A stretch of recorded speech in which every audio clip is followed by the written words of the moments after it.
เรียบร้อยนะครับผมมีคนขอว่าขอสำเนียงพินอีสานใต้หน่อยครับ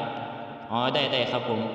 เดี๋ยวขออนุญาตนะครับผมขออนุญาตไปตั้งสายสัก3 ชั่วโมงก่อนนะครับ3 ชั่วโมงนะครับมาครับผมลายพินสำเนียงอีสานใต้